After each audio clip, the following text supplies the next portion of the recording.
Hello, everyone. Thanks again for joining us. For those of you who just joined, welcome to our show. So what we'll be talking about today is how to land your first UX role in this interesting and cool age of artificial intelligence.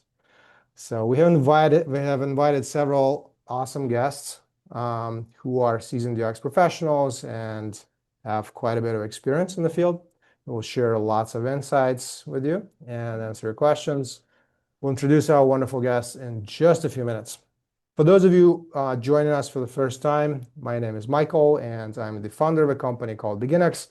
We help people who know UX basics and want to transition into UX. Our program is a part-time UX career accelerator with real mission-driven client projects that provides a guaranteed way to become highly marketable and land a UX role. Unlike most traditional boot camps or career programs, we'll allow our participants to build real experience, strong real client portfolio, crucial soft skills like UX team collaboration, client and stakeholder management and presentation, and master UX job search and interviewing, necessary to land a UX role, all in a collaborative and fun environment and under the guidance of industry practitioner mentors from top companies. And I don't mean this to brag or anything like that, but just want to give you a bit of a background for credibility purposes. The company was started in New York City, and we have run many virtual cohorts and helped around 160 people or so get hired into UX roles by now. We'll tell you a bit more about that virtual program and also make a special announcement closer to the end of the event. Of course, that part is completely optional for you.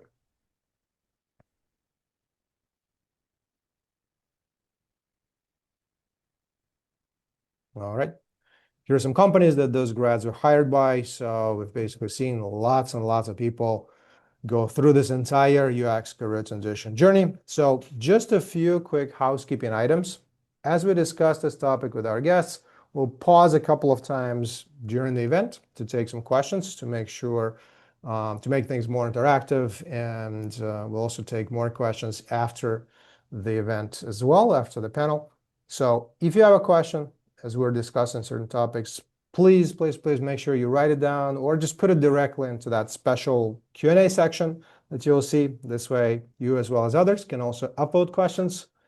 We'll take as many questions as possible and highly encourage you to focus your questions specifically on today's topic to help ensure that it is beneficial to many folks who joined us today. Right, and our assistant substitute event organizer, Lazar, will help because Mika is out. Will help out and review and keep track of questions, and you may see some of his comments and replies in the chat. All right. Also, we'll record the event as usual and should be able to publish it later after editing is completed. So now let's get to the most fun part and introduce our awesome guest speakers. We have several folks for you today, all of them amazing. And then we'll jump into the panel. So Danny, Miki, Sonia, it's great to have you here. So thanks again for joining us. Really excited to have the discussion with you because I know you're all have pretty impressive backgrounds. So would you like to briefly introduce yourselves to our audience?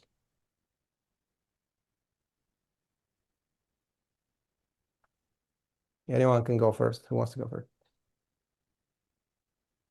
I can go first. Nice to meet you guys. I'm Sonia. I'm based in Miami. I used to live in New York for about 10 years. My career, so I have about like 15 years of career. Started my career at a advertising agency as a digital strategist, and that's when I first came across with this concept of human-centered design. Then I went to business school, and after business school, I joined Deloitte. Maybe some of you have heard of Dublin, very well-known human-centered design agency. And after doing the consulting for about 4 years, left to join different tech companies as a user researcher, mostly in the healthcare, health tech space. And then I was also at Meta as a product strategy user researcher for the product foundation team. And yeah, so that's overall my career. Thank you, Sonia. I'll pass it to Danny. To save time. Hey everyone, Danny Stiawan. Been doing UX for over 20 years now. Started my career kind of similar to Sonia actually in an agency setting.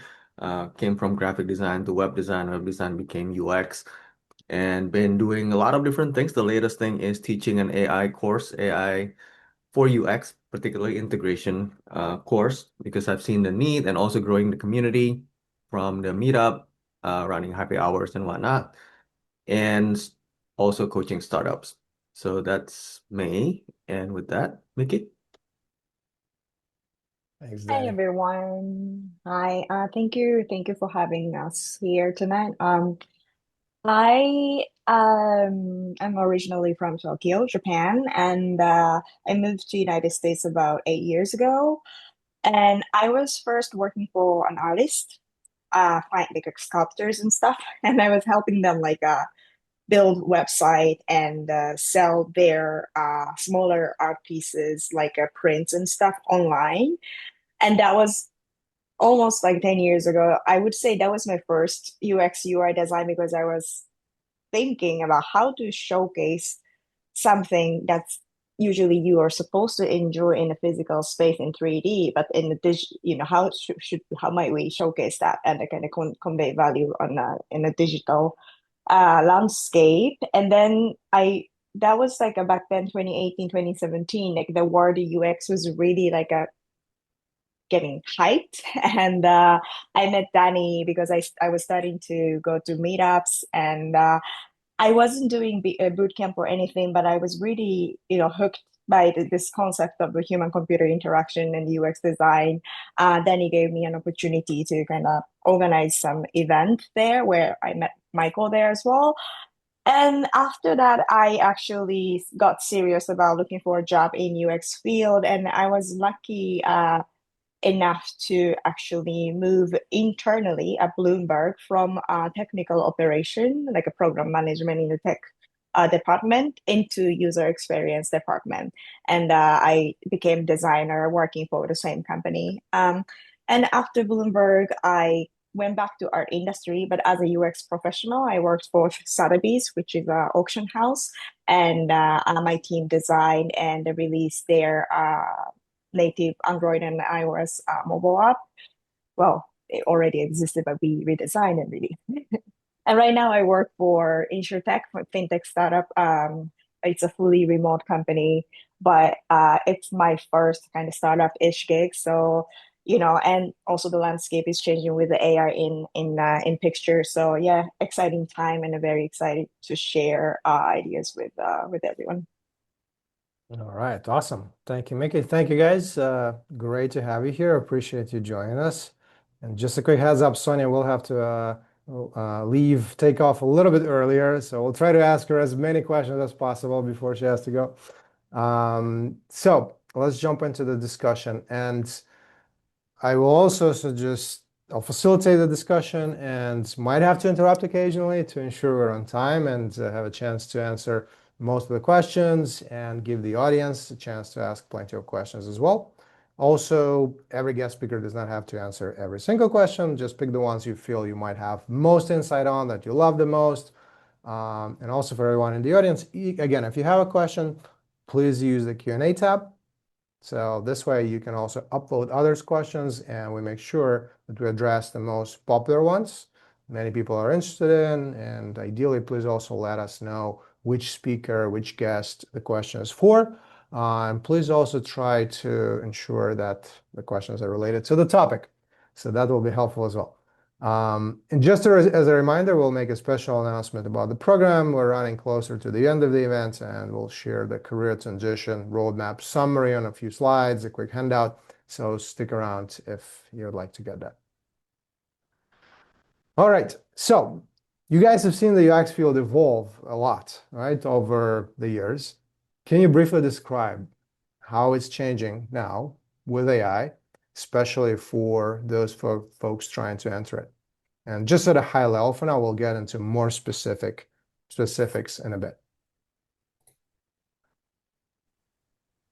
Mickey, do you want to take this because we just chat about this not long ago? Yeah, sure. Putting you on the Well, spot, huh? I'm trying to refresh my memory because sometimes when I speak with Danny, my brain, like my RAM is like run out and it's hard to store all the memory. Yeah, I would say so there are things that are changing, but there are also things that are not changing, right?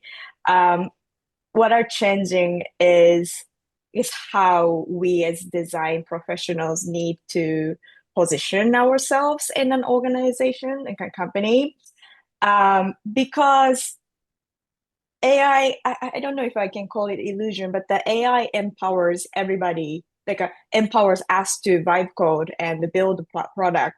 And it empowers product manager to kind of like it does a little bit of design using AI tools. So but it's not really like we can hand off everything to AI and let them do the job, and we have nothing to do. It's more about us really harnessing these technology, and we have to really control the output of AI tools, whether it's the actual product strategy or writing the user stories or creating the actual wireframes or like a pixelizing those wireframes or doing the interview research synthesizing this. AI can help you, but at the end of the day we are the one who have to make the judgment whether it's right or wrong, and we human has the power. So it's very important for design professional to remind ourselves that what we are responsible for, and then empower everybody to use the right tool in the right occasions. So that's has changed dramatically because these tools are like a super powerful these days. But what hasn't changed is the actual we have to still know the basic of the design process, and we have to be still good at to have this taste of the what looks good, what what works and what doesn't work. So I kind of reassured in every day our foundational design thinking is not changing. So that would be my answer. Thank you, Mickey. So you guys want to add anything? Yeah. So I have a few things. At high level, like I think the biggest shift that I've seen is the product landscape. So the entire product landscape has changed due to AI. So the way that, and coming from user researcher background, I think this is important to note that the way that humans interact with products is consistently evolving, but it's really different now. So just like when I first started my career, the digital products were very structured, right? Like structured experiences, screen after screen, where nowadays like interaction is very, you have to think very creatively. There are so many ways to interact with products, like conversational is very generative. Like, so those are the things that I think we have to think about. And then I totally want to echo what Mickey has said. I think the teams, like the role has changed. Expectation is much higher that now, like I see a lot of UX designers, product designers to have a capability to run your own research. So that line between the designer and researcher has gone really vague. I think that line has been gone. And then the last one is because AI can, like Mickey said, AI can do a lot of hard skills. Like I remember writing my own interview guide. Now you just like prompt it and then it writes you the interview guide. You can even have high level synthesis and it writes you very crisp insights. So I think what's important is like user researcher, product designers, you guys are now thinking about how can I stand out with my soft skills? Like how can I actually add value, drive impact in the organization? And I think those are the very important skills to have like to grow and sustain your career. Thank you, Simon.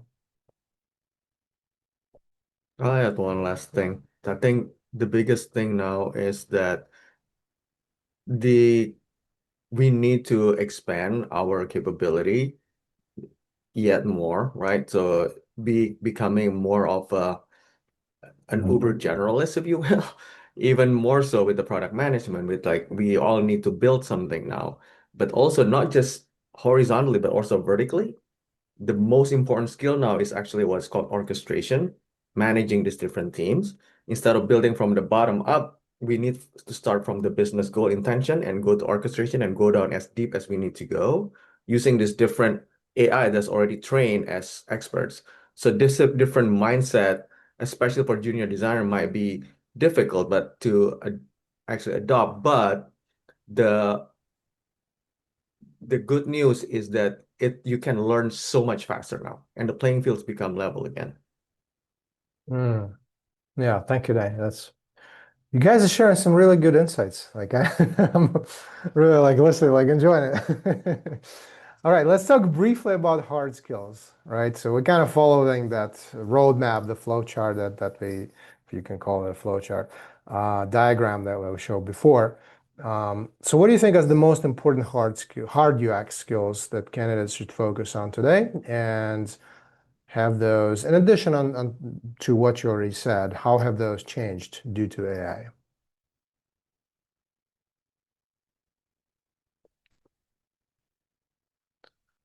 I can start this. I don't think hard skills is where you should invest in.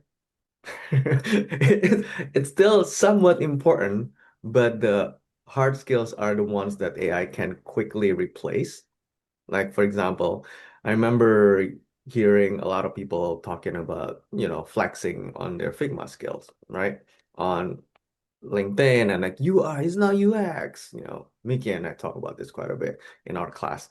And now we get into the UI is not UI. Because like the GUI is disappearing as well. Like what I think Sonia mentioned earlier, like the multimodality, the experiences is changing. But I think if there's any one hard skill that you really need to focus on, it would be user research. It's actually really pulling that from your audience, like the different research methods, whether it's contextual inquiry, whether it's a usability testing, survey, and all these, because that will be the competitive advantage for companies, no longer the building or the brain. Thank you, Danny.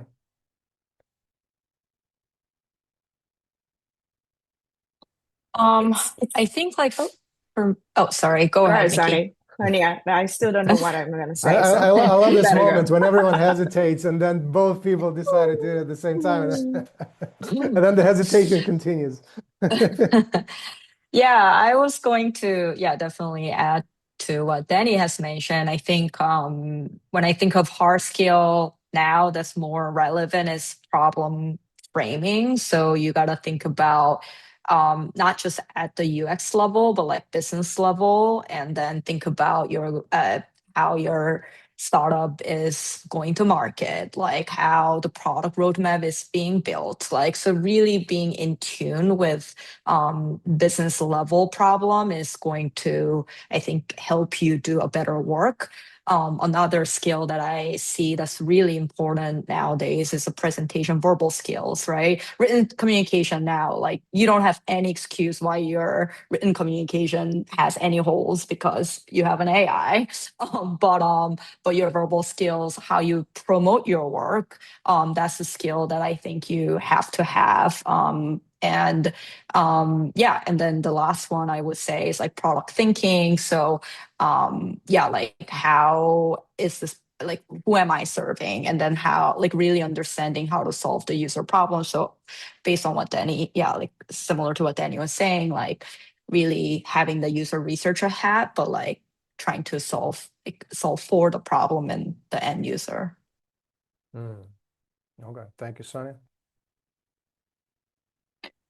Just a quick thing is that I think hard skills have never been useful only by itself. Like we've always needed to pair it with soft skills. So design skill, like using Figma or creating beautiful screens, creating whatever, like a super amazing prototype.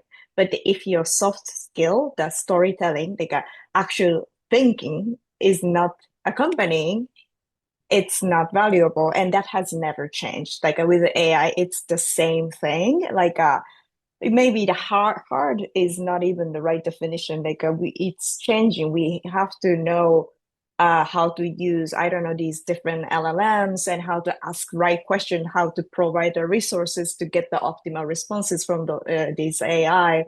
That's kind of hard skill, but you still have to do your own thinking and validating and valorize to convince your stakeholders. So that dynamic, I think, hasn't really changed. So yeah, I just wanted to add that here. Yeah, that makes a lot of sense as well. So talking specifically about AI tools, are there any AI tools you guys think neurodesigners and researchers should get familiar with, specific ones, and how can they start experimenting with them?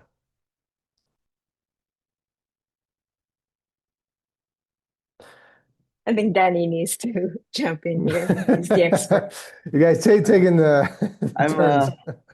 I'm laughing because normally in my course, that's the first question that people ask, which tool, right? And Mickey, how many do we cover? I It's don't like know. you lost count, right? And then at some point, it doesn't matter. You know it's on the operating level system that meaning that it's like if you know how to use an app on iPhone or Android, you know how to use another app. It's gonna be on that level.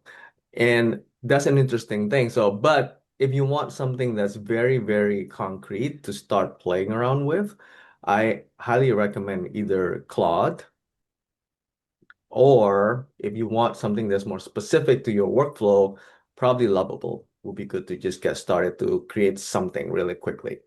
That said, though, the danger of this thing is that it could create an illusion of mastery in the sense that you create something really quickly and you feel like, oh snap, this used to take me 2 weeks. Now I'm almost done. But then when you're cleaning up the slop, you would spend actually twice as much time if you didn't do it properly. But anyways, to start with, to answer that question, Claude and Lovable. Thank you, Danny. Yeah, Yeah, that definitely definitely. resonates. Yeah, Sonia, Yeah. please. Yeah, definitely love Claude. That was on my list. If anyone here is looking to become a user researcher, I use Claude to keep pushing my own assumption. So I would write my own insights and then ask Claude like, "Hey, what are the gaps? Like, am I biased? Like, what? How could I really, yeah, like think about it in a different way?" So have conversation. Also, I think Claude is great because you can dump your raw notes and actually interact with your raw notes, like, and I think that's really good way. And then another user research tool that is actually AI moderated research tool that came out like a few years ago is called Outset. It allows you to do a very large volume of qualitative research fast. Still in a beta, well, pilot phase or early product phase. So you guys probably will be able to get some like free trial and get hands-on help from the team. So yeah, if you want a larger qualitative data set, that's something that you can explore. Yeah, thank you, Sonia. Sonia, do you mind putting that in the chat as well, the name of the tool? Okay, you already did? Uh, can I ask a question to Sonia? I'm curious about this tool because I never Sure. used. Yeah. Is it like using real users and it's just moderated by AI, or it's generating content like synthetic results? No, it is actually with the real users. But it can actually conduct these like a remote Got it. facilitated session very fast. So it's a larger volume but qualitative research, which is quite great. So you get that quantitative data set as well. Very cool. Thank you. Awesome. All right. And by the way, Sonia, I think you're okay. Yeah, Lazar already put it in the chat. When you typed it, it only went to the panelists. But yeah, Lazar already fixed that, so no worries. And by the way, I see some questions start to show up in Q&A, which is amazing. Kareem, see your question. We'll get to it in a bit. So yeah, if you guys have questions as we go through the discussion, please put them in Q&A. We'd love to take as many of them as possible. Miki, you want to add anything? I like, yeah, of course, cloud. I can't live without. Yeah, Gemini. I love Gemini product, like a Google Suite. I love, the Stitch. I don't know if Lovable versus Stitch. I personally am used to Google using Google Suite, so I love using Stitch to just generate the UI design and visual design. Um, yeah, Perplexity is also amazing when you want to do competitive analysis. And I learned all this through Danny. Thank you again. But yeah, I think that's the most robust research, um, like most objective sourced research product. So yeah, definitely like using those. Actually, one thing to add, since Mickey mentioned it, Stitch Mickey, they just released a feature to export to Figma. You can copy the entire stuff, Ah. bring to Figma, and just mess with it in Figma. That is a game changer because especially if you are working in like an enterprise ecosystem and you have to align to your own design, the existing design system, you have to unfortunately bring things back to Figma, and sometimes you have to do the manual work. So that really solved the problem. It's great. Mm. What do you guys think about Figma's AI new features? I'm shorting Figma, let's just say that. I think Figma is All right. dying because they have like such a disjointed product direction, as in like they're trying to still hold on to their past of owning the market, right? So the Figma design is still there, and then there's the Figma AI, the Figma Make, and Figma Sites. The two are not really integrated. It should be like the easiest thing. You have the design and just make it happen, right? That's the magical thing. But you need to, right now, the way it works is that from the design side, you have to connect it, like just export the design library. But what happens is that it doesn't even like read the spec from the Figma Make side. It's only taking screenshot and trying to approximate it. So it's almost just like the same as you're taking a screenshot, giving it to Claude and make it happen. For that reason, I think Figma Make is one of the lamest ones in my opinion. But if you're stuck with it, it's not the worst because it's the brain is there and it's getting better. That said, I wouldn't just rely on Figma Make for everything. Mm. Okay, okay, yeah, that makes sense. And by the way, that was not like a formal question for everyone. It was just like something that popped into my head. Um, yeah, it's crazy how these tools they just come and go, right? You remember the times when Sketch was like everything, and then Figma just took over, and now we don't know what's gonna happen, but it seems like it could happen again potentially. Maybe not. Maybe they will be able to defend their market share, but all right. So what about soft skills? I know, Sonia, you already mentioned, you already talked a little bit about this, but what are the top soft skills that hiring managers look for in more junior candidates, and how can one gain or build those? And which ones help junior designers and researchers stand out in an AI-influenced UX environment? So basically soft skills.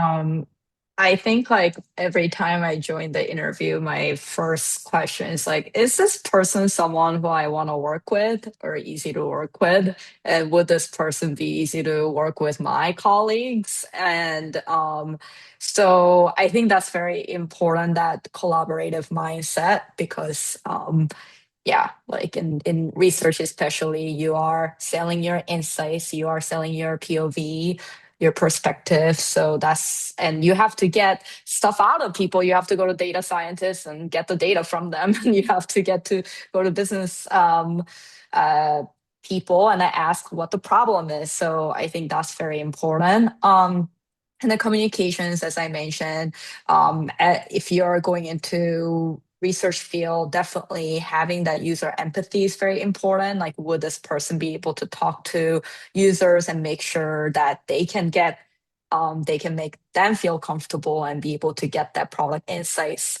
And then last one for me is, could this person make data-driven decision? Because coming from research still is very important that the person is using hypothetical assumption driven approach. So that's something that I always like have in mind, not just gut feeling driven. Thank you, That's it. Sonia. Yeah, that's good. Danny. Well, I don't have much to add. Sonia covered it all.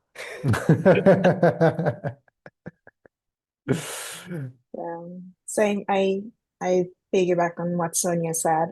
Definitely, like, is this person able to think? And sorry for like a vague, but in interview, because again, thanks to AI, LLM, everybody's portfolio is gonna look amazing. Everybody's, written email is gonna look amazing. I think what's gonna change, what we're gonna focus more is on how much this candidate can think on spot and speak the language of the other person they are talking to. So what I mean is like as a designer, like Sonia said, you have to work with many, many, many different disciplines as engineers, sales, marketing, data, whatever it is. So you can't just always, stay in your designer brain bubble or think out loud and accessibility and all these things. So that's why I like to ask not trick question but the really business question during the interview to make sure that person understands where the uh question is coming from and the answer in a way that's comprehensive from general audience.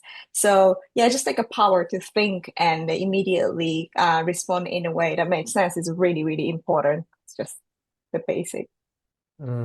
Yeah, thank you, Miki. And also just to take a step back and just to clarify it to everyone, right? So we're talking, I know the topic is like how to land your first job, right, in this age.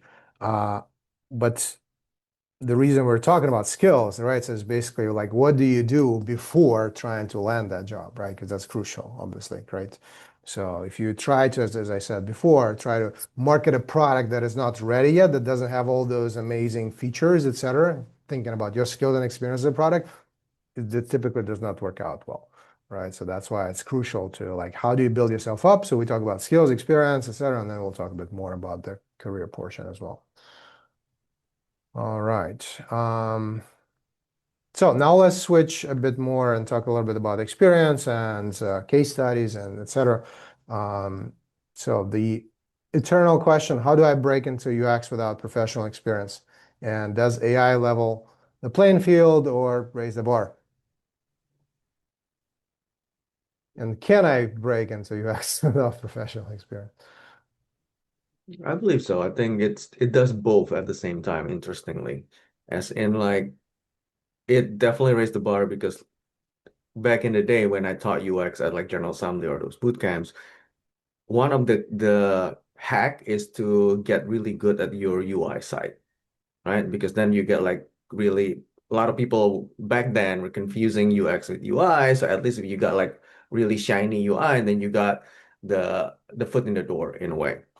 Now UI is disappearing. Uh, but at the same time, disappearing as in like this agentic stuff that like less screens to design, but at the same time, UX is expanding, is crazy. And then the level of craftsmanship is going up as well because everybody now, I think somebody mentioned earlier, like you can just like go to Lovable, blah, blah, blah. It creates decent looking thing. They all kind of start to look the same because they're based on the same training.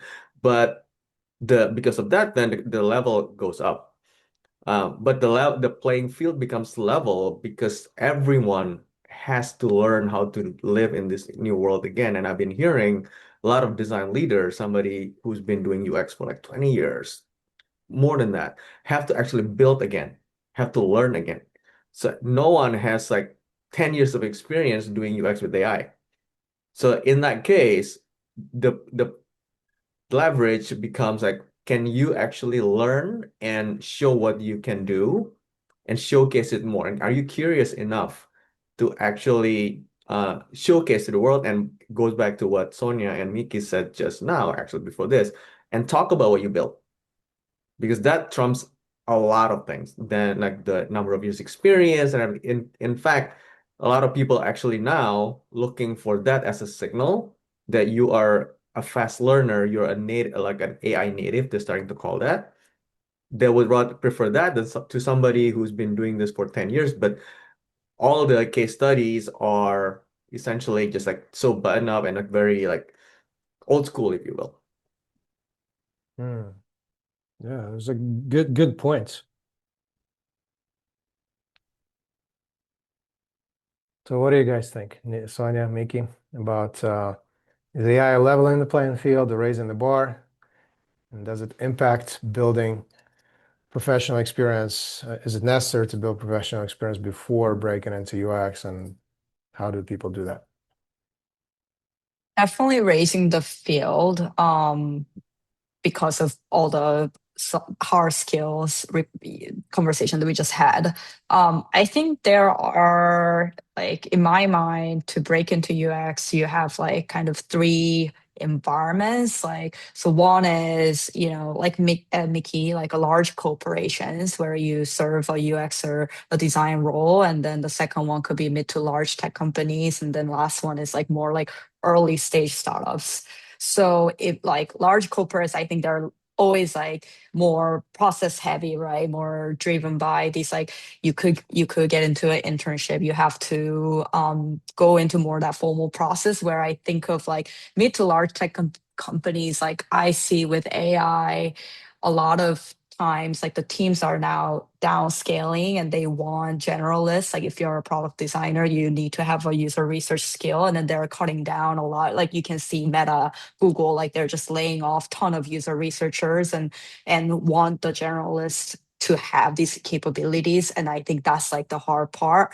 And the last one, early stage startups, I think they are maybe a sweet spot if you're trying to break into like more early stage startups, resource trapped, and then they want to have, like, if you are open to work on more of a, like a building your portfolio, I think these early stage startup founders would be open to have you as a person to, yeah, like work on some of these like early stage products. So I think that's kind of like what I think. But I don't know if you see this.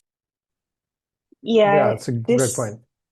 sorry. Yeah, this is a very sensitive and stressful subject for the I think junior designers, and I think I made it sound like oh, I was a rare case. I was lucky to move internally, but I from like 2017 to 20, yeah, 2 3 years, I constantly networked and went to events, and I took so many courses and joined the workshop.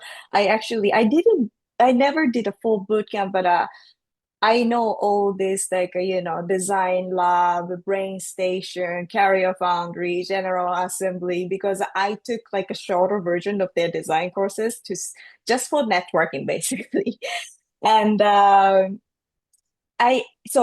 I've been there, so I don't want to say like, oh, of course it's possible, everybody can like do it. It's definitely not an easy task, but if you know like a design is really the thing you want to pursue, it's totally worth it.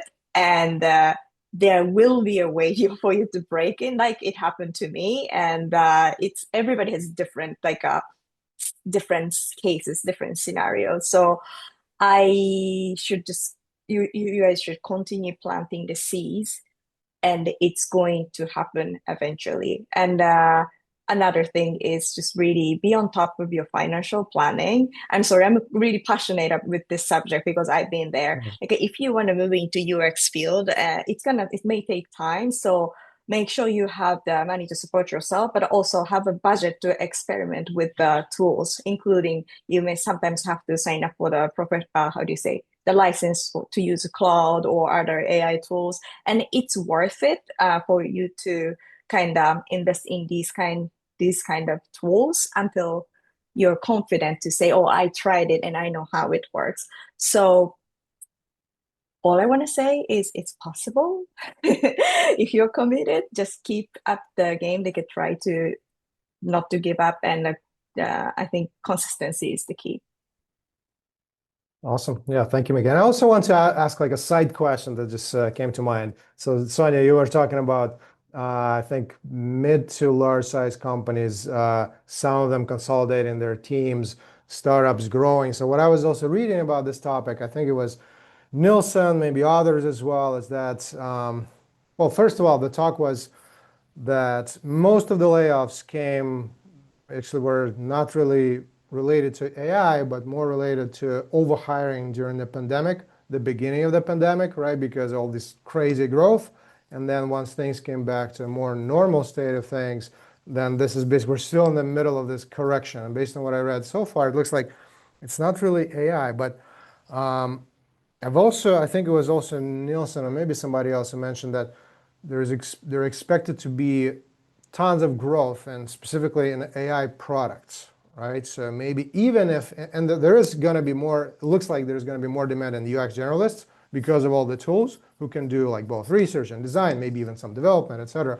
But also because of all those like explosion of AI products, there's going to be a lot of need to actually design those. So what are you guys' thoughts on that? Because I just want to get like a better picture if you guys maybe researched this or experienced this firsthand in terms of just job projections, job market situation, et cetera. I know this is a side question, but I'm sure it's on everyone's mind and a very important question. I agree with you, Michael, where, yeah, there was a lot of these pandemic hire. I think around that time, also startups were getting a lot of VC money. So there was a lot of like growth projection, a lot of hiring.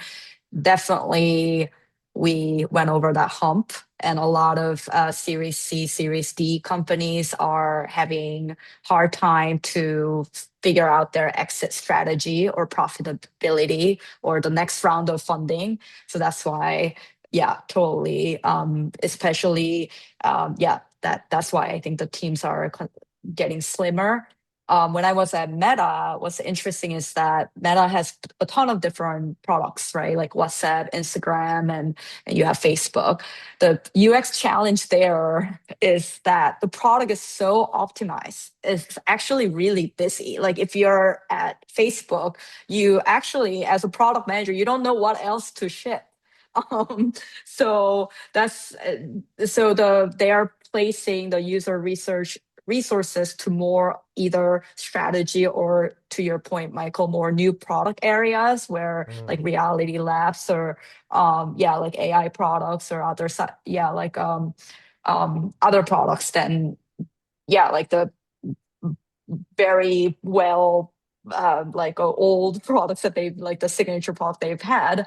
So that's what I've seen. And yeah, so Okay, okay. Yeah, it makes a lot of sense. That's actually good to hear because sometimes I had the same feeling. Like it's you use some product and everything works perfectly.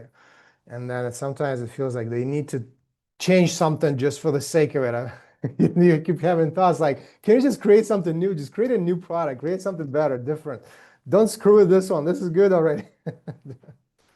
Um, the thing though that's changing this time, in addition to that with AI particularly, is that SaaS is being kind of destroyed. Because the thing we talk about Figma is SaaS, right?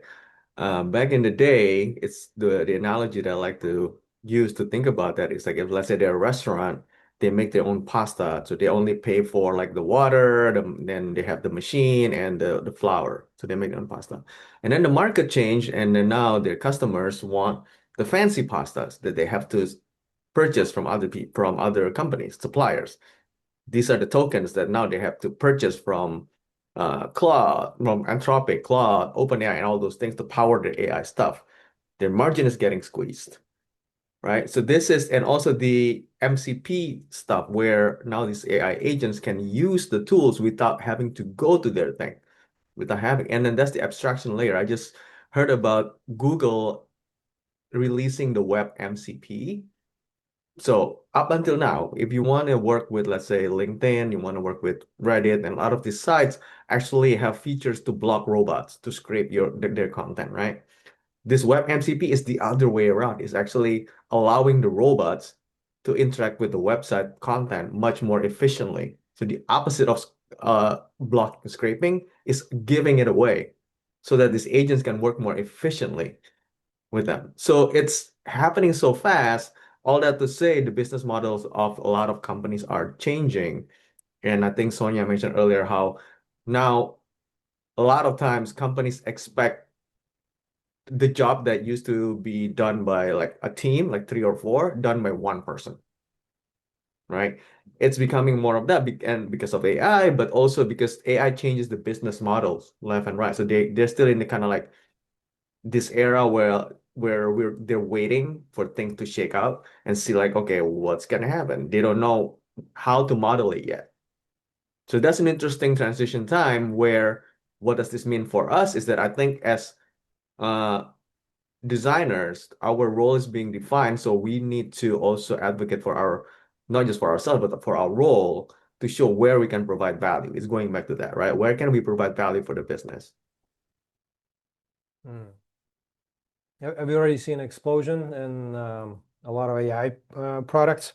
Because I don't see job market, like UX job market contracting 3 times, right? And based on any reading, any predictions, it's supposed to grow almost like 10 times by 2030 or 35 or something like that. At least that's based on our research. What are your thoughts on that? Like, did you notice like where the the new hiring is happening? Like any trends you notice on that? The thing I noticed is the founding designers, staff designers jobs are exploding. So back Mm, in the day, startup used to look for technical founders. Now they're looking for design founders. And mm, that's becoming big. And that is aligned with what we just talked about, how this design founder will need to know how to code just enough to do it. You need to know some product management or program management, even project management, all these things, right? And the staff designer is also that, like principal or staff, what you want to call it. It's like the super senior person who could just replace a team. That's where the money is. That's what I'm saying. I don't know, Sonia, you mhm, see anything different? Yeah, totally. I totally agree with you on the founding designer. I'm hearing that all the time, for sure. And then I think like I start to actually see like, yeah, UX roles in the large AI companies as well. I think they may have just validated that product market fit and now they're competing.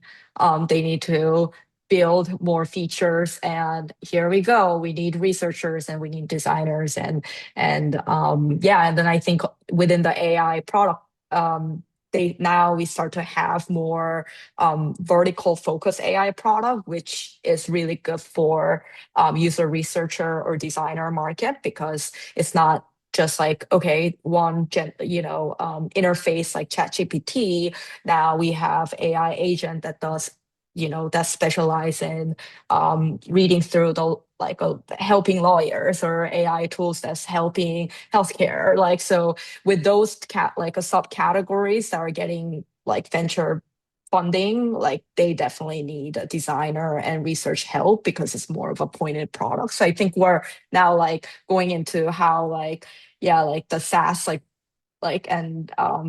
and all other products that we've just like gone through that kind of like boom is happening. We're just with AI products, it's just so early on, but I think we're like definitely reaching that like exponential like fragmentation and growth. mm. All right. Before we move on to the next question about experience, Miki, you want to add anything else? No, no, exactly the same. I think it's just also so easy to get the money behind AI, any AI initiative in existing enterprises. My company is the same. Like they, we get so much. Sorry, we get budgets to hire new designers so much easier when we frame it as an AI designer versus like a normal product designer because it's just a politics. But investors are easier to put money on AI right now. So maybe a hint for all junior designers how to brand yourself in a portfolio. Try to take an AI project if that's an option, and that is significantly boost your market value, I think. Awesome. So brand yourself as UX AI designers, okay? Not just UX designers. So it looks like Nielsen's projections are materializing in terms of explosion of these AI products that will need UX folks. All right, how can one build experience, work experience, when most employers are already looking for candidates with 1 or 2 years of that experience, even for entry-level jobs? Any ideas?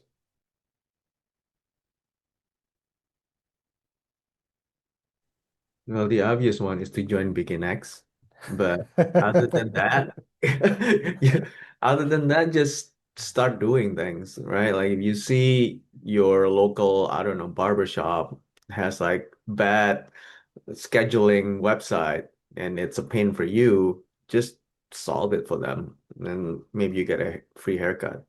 Just don't ask for permission, just do it.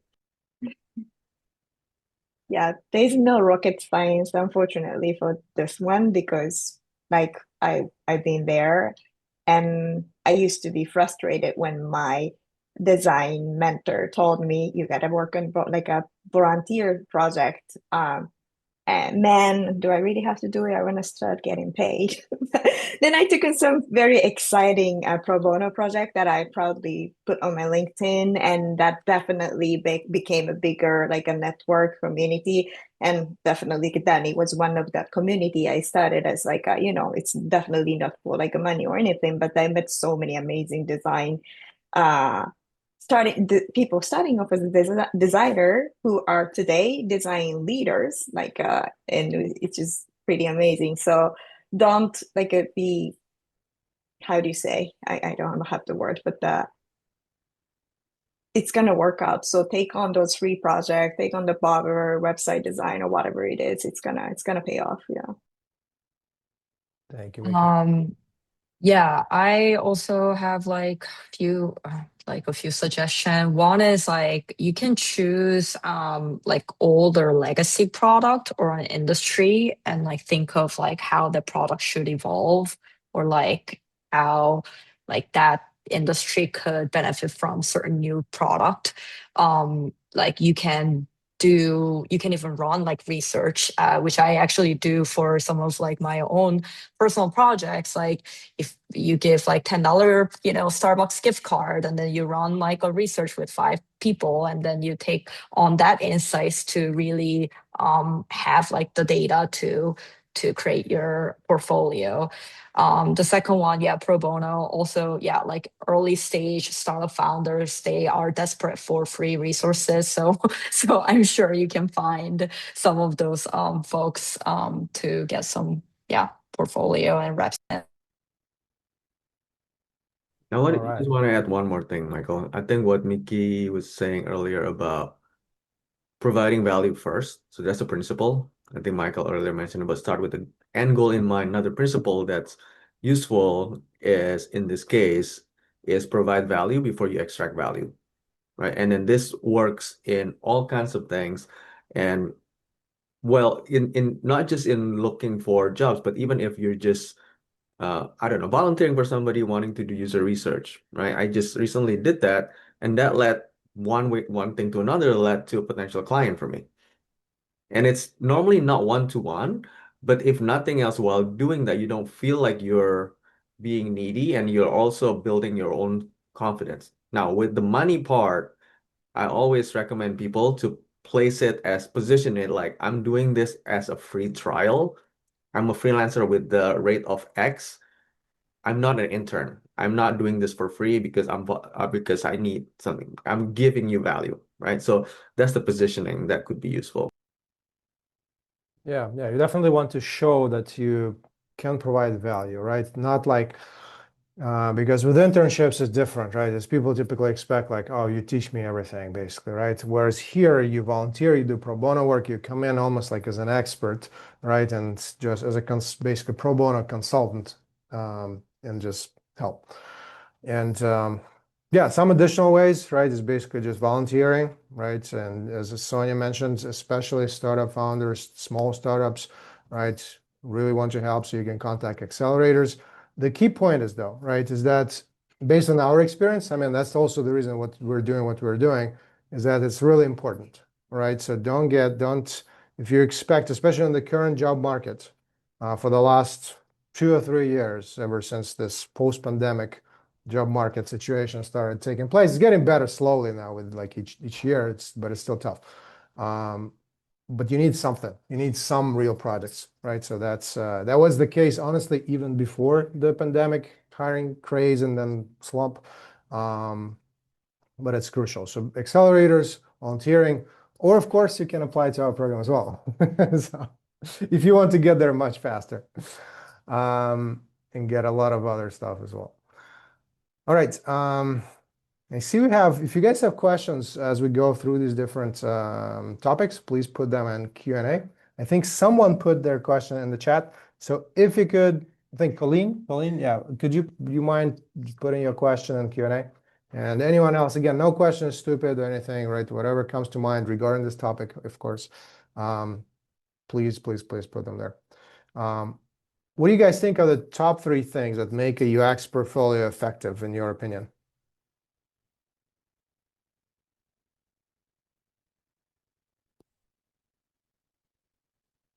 Only 3.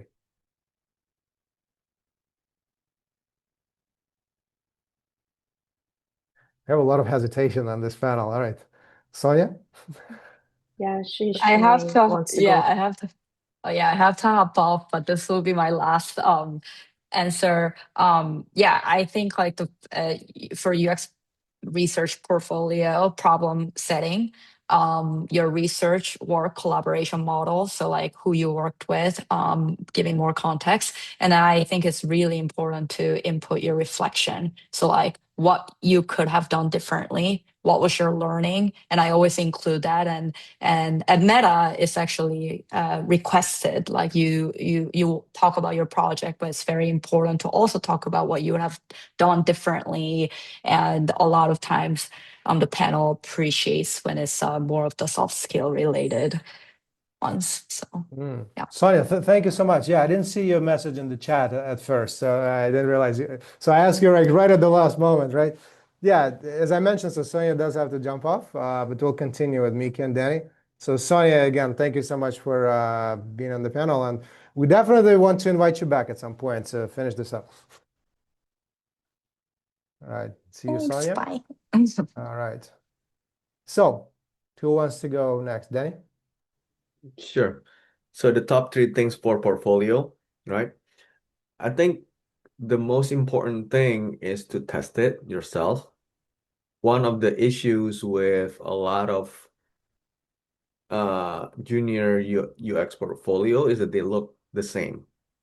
But is that really an issue or not? That's the problem that you need to answer for yourself as a designer, because there's a reason why there is convention. For example, there is the menu, the hamburger menu on top left or top right. They all look the same for a reason, right? So in that case, the most important thing is to measure it, to have something like Clarity or Hotjar, Google Analytics, that kind of thing, to measure how people actually interact with your website. Do they actually scan, for example? One of the typical question that I get asked is this too long? Do I need to add more details, or I need to show more visual? What do I need to do? Right? And a big part of that you can actually answer from the data. You see how far people scroll when they get there, right? So because the problem with asking for feedback from other people, especially the more senior people, is that sometimes some of us want to be nice and we provide too much value. We give you answer just to sound helpful, but we're not actually helping you because we feel like we need to say something. At the end of the day, the data needs to show you that. And the second thing that I want to add is that now more and more with this whole AI thing, because back to that, you need more hiring managers are looking for signal that you are curious. So a new section called like a playground or sandbox or something like that, where you show half-baked experiments, even with not a full-blown case study, but I've been playing around with this. This is what I created. Ideally, you plaster it with AI all over the place, so you can position yourself as somebody who's very, very knowledgeable in that, but also you've shown the evidence that you've been doing it. Mm. Yeah, that's great. Awesome. Mickey. Um, it's a really good question. So I really like what Danny said about testing your own portfolio as a product. That's always been like my answer and what I tried when I was looking for a job too. So that's very important. Second thing I would say is tying back to the soft skill conversation from earlier. Really, we, we have to show that you are able to think logically and make a good judgment of what makes a good product versus what makes a weak product. So I would almost go as far as to put the trail of thinking in your case study. So this is the trail of what AI tool I use in this phase of the design process, and what it gave me, and this is my judgment how I decided. And then next step, this is what I gave to the AI tool, and this is what AI gave me, and this is the decision I have made, and why the rationale. I would almost make this explicit in the case study, like your chain of thought and what tool you use in each phase. So that's gonna make it super strong. And the last thing is, it doesn't matter if it's AI age or not, but I like to be able to see what kind of person you are in portfolio, like because there will be lots of more cookie cutter portfolio. Um, Surprisingly, we hiring manager. I don't know about Danny, but I look at the who am I section, and I also pay attention to like a first, hero section, what they choose to put in the hero section. I see a lot of people saying, "Hi, I'm blah blah," like I'm a designer, and it's cool, it's catchy, but that it's becoming too saturated. So just a good amount of personalization in eye-catching area and a really solid case study that shows that you're like a strong thinker. I think that's what I look for. Yeah. That's great. Yeah, thank you, Mickey. And also, by the way, I have I see a quick comment here from Gahi, I believe that's how you pronounce it. And by the way, sorry if I mispronounce anyone's name. Obviously, that's not intentional. So I just want to briefly comment since it touches about like experience and volunteer work that we talked about. So I'm going to read out your comment here, Gahi. I'm currently doing volunteer work for a nonprofit organization that's developing an app web product. Since the product hasn't been launched yet, so I can't share it publicly. However, I'm just doing it during my free time after 9 to 5 work. I'm still unsure whether this is worth it. I'm not sure if this kind of experience will be considered valuable by companies because many of them seem to look for quote unquote real work experience. So just want to briefly comment on that, and then you guys let me know if you have any additional insights. It's there. I see two parts, right? And one, like at first you're asking, like, is it real? Is it not real? It's definitely real, right? Because work is work, right? It doesn't matter if you do it for a check, or if you do it for a smaller amount, or if you provide pro bono services, right? If you're doing something valuable and useful to someone, right? Work is work, and it's still going to help you much better than doing hypothetical stuff. All right. The second part where I see weakness here is you're saying that it hasn't been shipped, so you cannot share it publicly. So that causes a concern, right? Because like when is it going to be shipped? Is it going to be soon? Is it going to be in 3 weeks, or is it going to be in 3 years, right? And is there a way you can still showcase it somehow? Because if you cannot show it, like that's definitely a concern, right? Because you want to be able to show it on your portfolio, etc. If you can figure that out, sometimes maybe you can sanitize it. It's not ideal, but like remove some of the logos or something. It could still be great. But yeah, that's one of the criteria that we usually recommend in doing volunteer work, is trying to ensure with the company in advance that you can share the work that you've done in your portfolio. right? And maybe just talk to them and see if you can sanitize it somehow, remove some of the logos, like do something else. But yeah, the second part is definitely valuable. It's definitely much better than not doing anything at all. You can still show it on your professional experience section of your resume, your portfolio, etc. So I hope this is helpful. Do you guys have any thoughts on this as well? Yeah, for sure. You need to know what you're getting out of that if you're doing work. And when you're doing work, even if it's for free, you're not going to lower your quality, I'm guessing. So it's still the same thing, which is why earlier I mentioned the advice of positioning it not as volunteer normally, but you're doing it as a trial because you like what they do and you just give them like one thing because then if they want more, they have to pay you. And this also makes the client normally appreciate you more and respect your time more. But that said, back to what Michael said, make sure that you can actually use the work, or else why do it? Thank you, Danny. All right. Okay, so what do you guys think are the biggest mistakes that candidates make in their portfolios and resumes? Just briefly.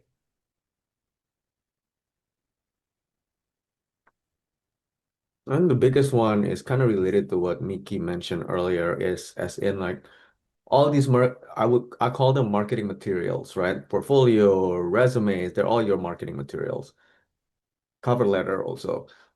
If you're one among hundreds, like 800s, 900s candidates, and you do it the exact same way as everybody else, you're not going to get the interview.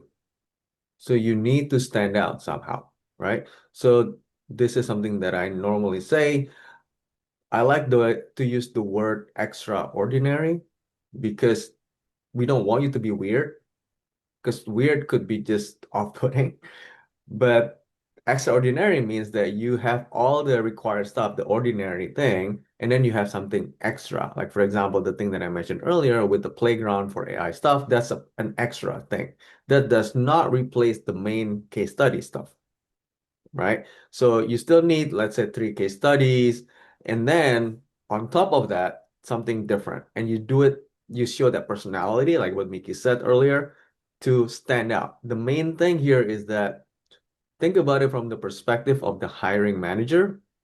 They're looking at hundreds and hundreds of these per day. If you were that person, how much time would you spend on each? It's going to be seconds. So within that few seconds, your material, your portfolio, and or resume will need to grab their attention to make them want to spend more time and be curious, dig deeper. So those are the signals that you need to actually have on these different marketing materials. Yeah, thank you, Danny. Yeah. Just to add to that, I think it might be a little too harsh to call it a mistake, but when I see the resume and the portfolio that has absolutely nothing to do with what we are looking for in terms of it can be anything, right? In terms of industry, in terms of the expertise, in terms of the how do you say, in terms of the seniority we are looking for. And sometimes it's hard to understand that from the job description only. But for the things that we state in the job description, like I read a resume and like you could have you. It's obvious like this person didn't read the job description or like learn anything about the company. And it's just a bulk sending the resume to thousand, and that's fine too. You sometimes have to do that, but often cases it's the portfolio and the resume that are how do you say, the customized to the company's needs, really like a how do you say, resonates stronger than other mob applications. So I wouldn't waste too much time sending like 1,000 applications, but to find your own niche like create customized resume and even portfolio. You know, it's easy these days to make a different like a portfolio for different industries at least, and to send the right one to those, you know, the fitting companies. That's Thank you, Mickey. Yeah, that's great. So I see Sandy asked a great question here, and then Q&A. So I want to take that briefly, or actually, let's do Kareem's questions first because you asked it quite a long time ago, and I know there we can discuss that for like a long time and advantages and disadvantages of all these different tools like Claude versus Gemini versus Perplexity. But let's just briefly touch on that, right? You could write a whole huge like blog post on that, but uh, in your opinion, because you mentioned Claude, right? What sets Claude apart from other LLMs like Gemini Pro or Perplexity, etc.? I assume that was for me. Claude, so there are two things there. There's the tool level and there's the LLM level. I think a lot of times we confuse the two.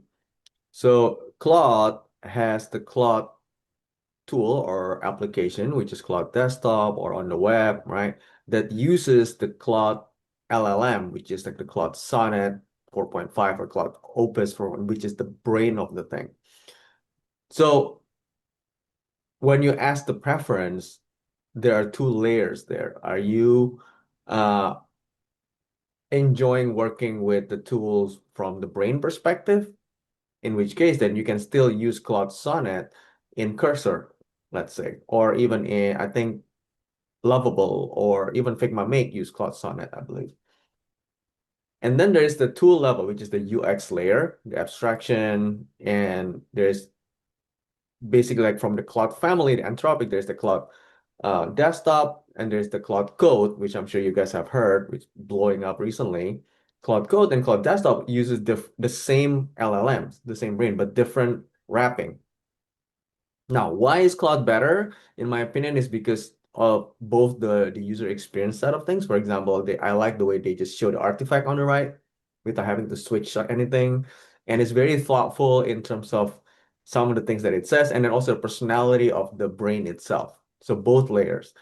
The other thing, I do use Perplexity quite a bit, and I use Gemini quite a bit as well for different reasons. So that's where the workflow integration is becoming very, very personal depending on what you're trying to do and the use cases.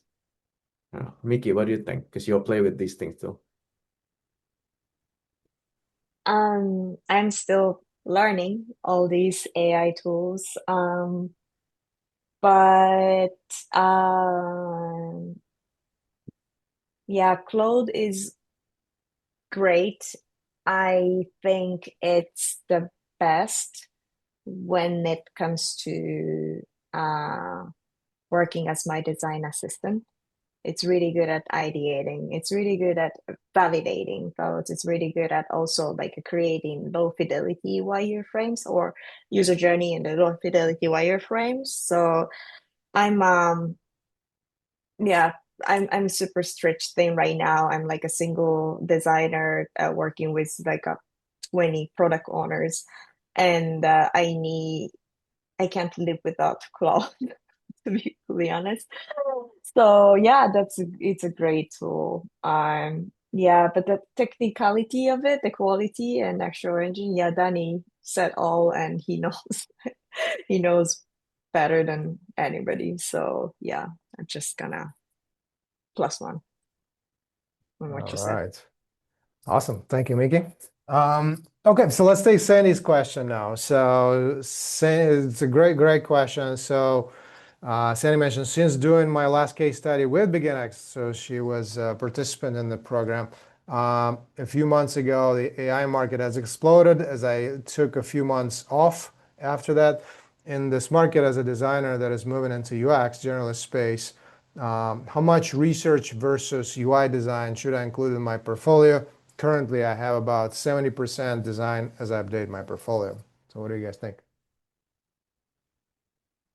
Mm, really good one. My answer is it depends on what kind of job you want to land. Really, it's if the company you're interested in hiring specifically for researchers, it's very effective to have research to put forward your research project. But if you want to how do you say, like expand a little bit your target zone and do more like apply for generalist roles, it might be worth balancing the dosage of each discipline or each expertise to showcase. So it really just depends on what you are looking for, I think. Yeah. Yeah, I plus one that at the end of the day, it's about positioning. It's becoming more and more important now than ever.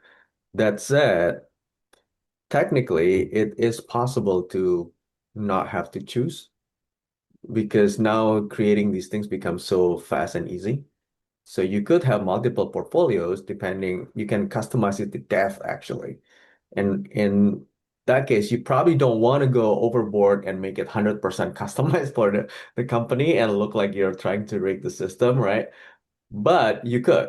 So in that sense that you probably don't need to choose. That said, internally, I do think it's beneficial to have a clear idea of who you're trying to be, who you're positioning yourself as, right? And this defined the question earlier about like which soft skills you need to develop, which hard skills you need to develop. Who you are define what you do, not the other way around. So define the identity first, and then based on that, develop whatever you need to develop to play that role successfully, to position yourself for success. That said, then back to the question about portfolio and resume, after the positioning is clear, if you want to experiment with different markets, you can just create like fork it, create different like A/B test it. Thank you, Danny. Yeah, it makes a lot of sense. So Sandy, let us know if that made sense and if you have any follow-ups or anything. All right, so Kareem asked another question, which is great. So Kareem, we'll come back to that. It's a little bit focused on predictions and future, and of course, we have to answer that with a big disclaimer. So what types of projects are, in your opinion, are most effective in one's portfolio, and how can you tell if for example, if you're a hiring manager, hypothetical projects from real ones?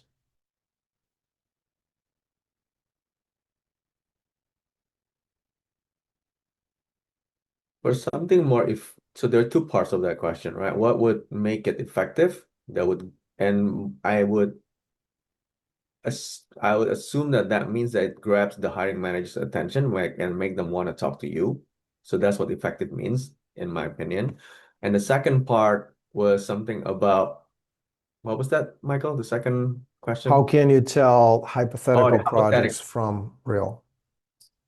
So that one is easy to me. Hypothetical is like so complete, so perfect, because real world is not perfect. When your case study is so smooth, everything is connected perfectly, that's fake. Very easy. And because that's just the reality. And I think now more and more we can actually use that whole playground thing that I mentioned earlier with AI stuff to signal that again. And this is related to the first question, because AI is becoming big, you need to like signal that. So there are these three different things. One is your actual role, which is like you're a researcher, designer, whatever you want to call yourself, the positioning. But then you can multiply that with the technology, in this case, potentially AI, or back in the day, there was like blockchain, there was like NFT, whatever. That's like the kind of signal or wearable, right? And then the third one that you can multiply it to make yourself stand out more is the sector or industry, fintech, healthcare, whatever that is. Because at the end of the day, the hiring manager is looking for somebody that fits the box, right? They have a box in mind. Like I think Mickey mentioned this earlier, when reviewing portfolio or resume, they'll be like, okay, does this person have healthcare experience if they're in healthcare, or does this person have fintech experience? And then the second part, oh, we're looking for somebody who's native in AI. Does this person mention AI? Or like research, does this person mention research? So it's almost like keyword matching. So you need to signal that with both the words and also with artifacts, as in like things that you built, right? So hypothetical or not, I think it's becoming less important now with the AI stuff. That said, you still get more, I guess, leverage. People will still put more weight on the brands, like if you've done it like for real. Mickey? Um, yes. So I hope I understood the question correctly. I so It's sorry. two questions in one. Yeah, I'm too simple-minded. Yeah, so the case study which got me a few offers was the case study where I explicitly talk about how we had to pivot in the middle of the project. Like we started working towards something and the design was going, and design and product were going this direction, but actually the stakeholder un unveiled that the more urgent problem we have to solve was the second thing in the backlog, for example. And then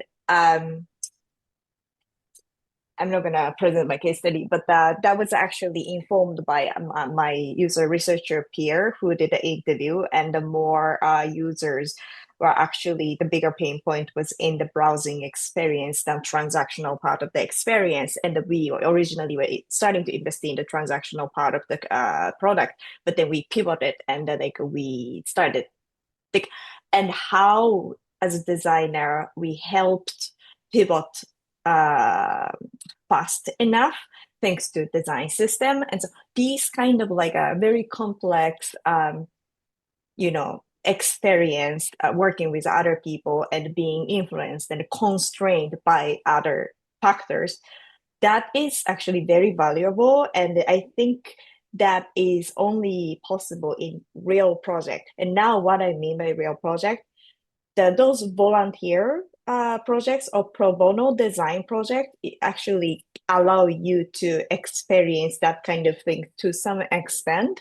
If well, extreme case, if you are the only one person building a website for your friend who just opened a tattoo parlor, that's a different story. But if you are able to find a small, like a group of people, organization who are looking for somebody to help them, like to create a product, then you will experience working with engineer, you will experience working with a product owner, and the kind of like experience the constraint and be able to tell that story in the case study.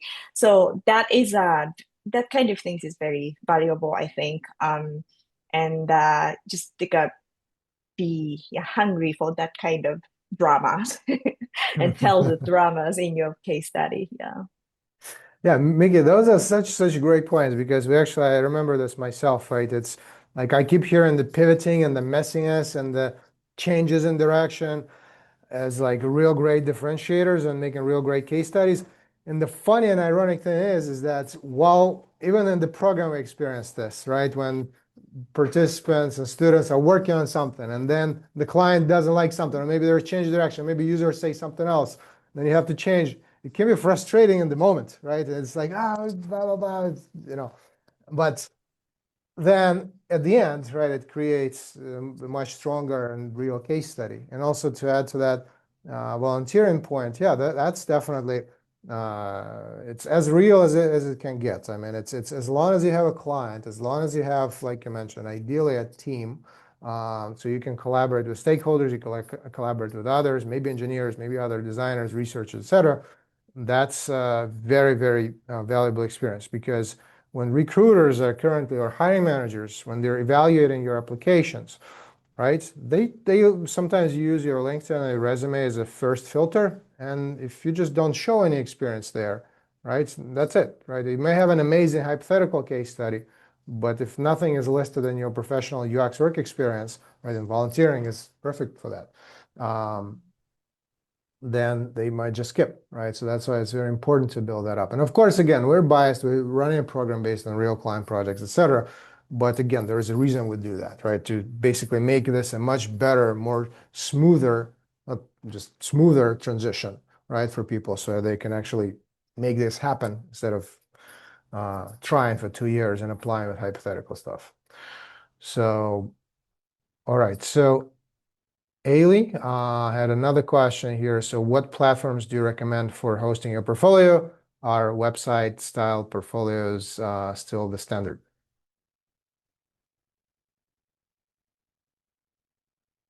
My answer would be whatever is the easiest and fastest for you to get it up and running so you can start marketing yourself.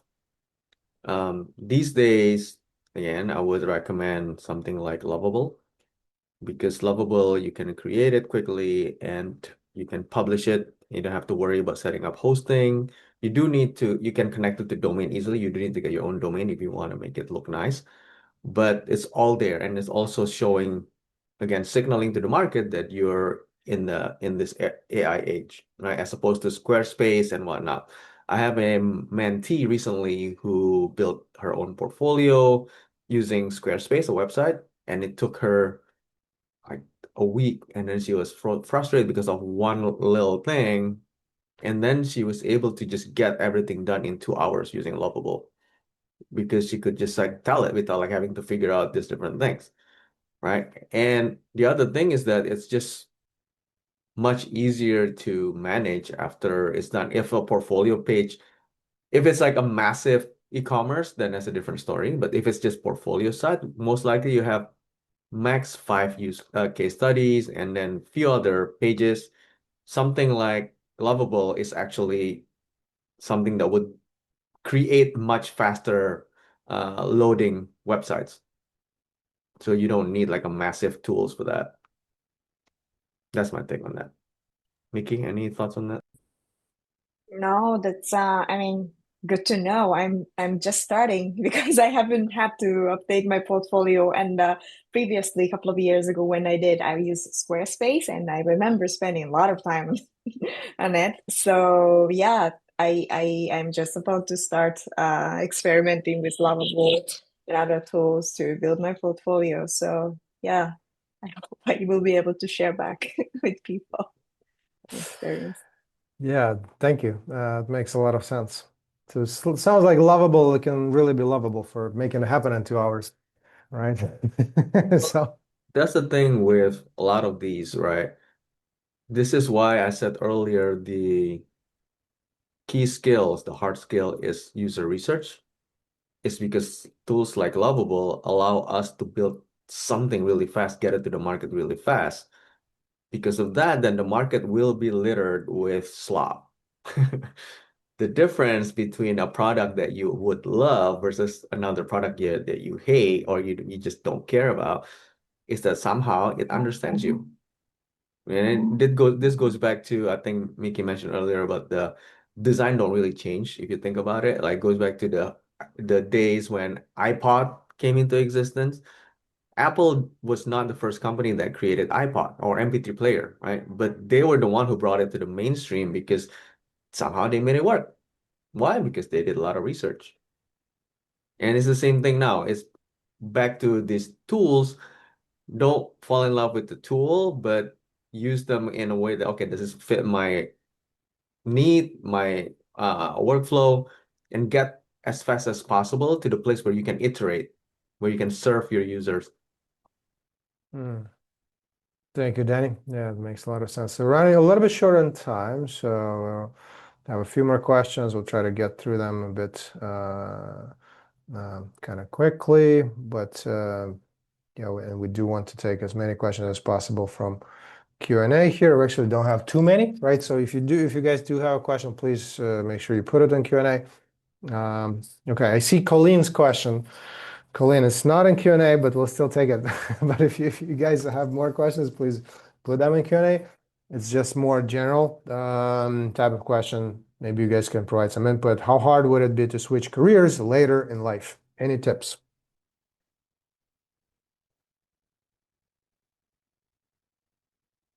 I think the hard or not hard is, I'm not gonna lie, it's gonna be hard because the market is more competitive now compared to, let's say, a few years ago when UX became big. That said, I think I would go back to what Mickey said earlier. Uh, if that's what you want, then go for it.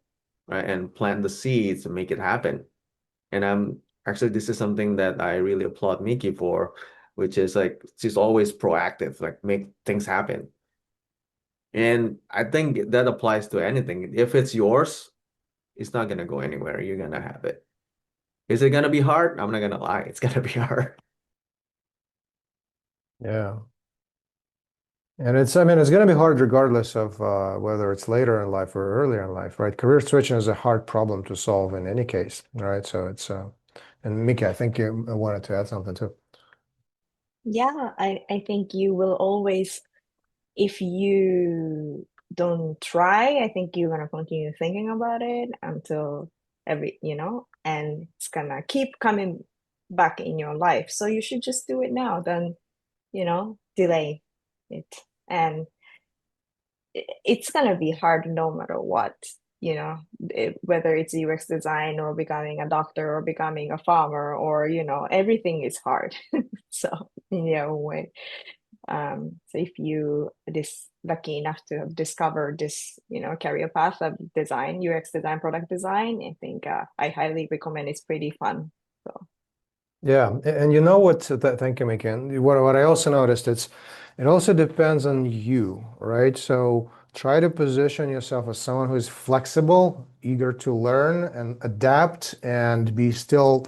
Because I think sometimes employers can be biased when they see someone who is like more set in their ways, right, and like less adaptable, not willing to change, etc. If they sense that. And there is, of course, they can think that there's a correlation with age, even though people can be completely different. Some people are set in their ways at 20, some people are extremely flexible at 70. So if you can show that clearly to them, right, and just be willing and have that energy, right, to just that you're someone who's really passionate about this, really willing to learn, to change, to adapt, etc. Right? So then it's much easier. And actually, the benefit that what we noticed in the program and with our alumni in general or just others is that sometimes what happens is if you're later in your career when you switch, sometimes those folks actually progress faster, right? So they still take a kind of like early stage beginner type of role initially, but many of them I noticed, I have like two examples in mind right off the bat. So she had graphic design background, right? And she switched and she basically in 5 years, she already became like a principal, which was extremely fast, right?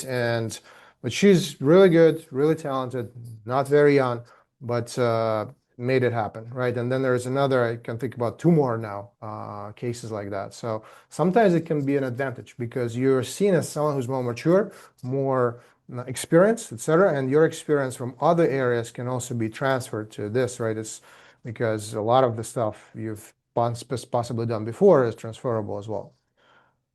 So, Can I add something, Michael, to that? yeah.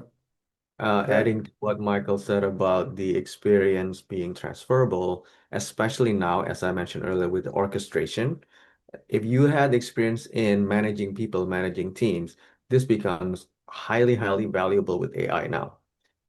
You can compete with people who have done this years because now you have these agents who could work for you, right? The specialists. And if you know how to manage these people, you can compete really, really you can make yourself really competitive in that sense. That's just one of the massive transferable skills, especially if you know how to connect that to the business and then you know how to manage, give like direction.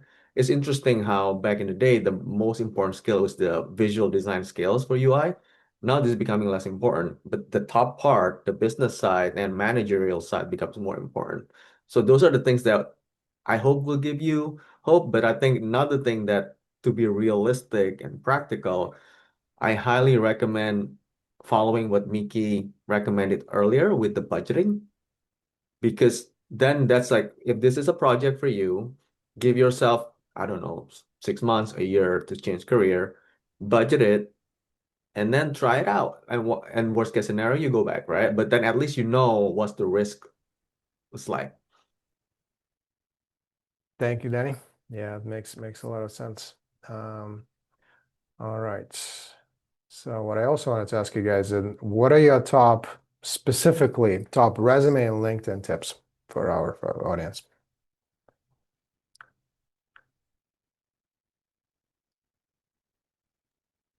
Mickey, you wanna share something there?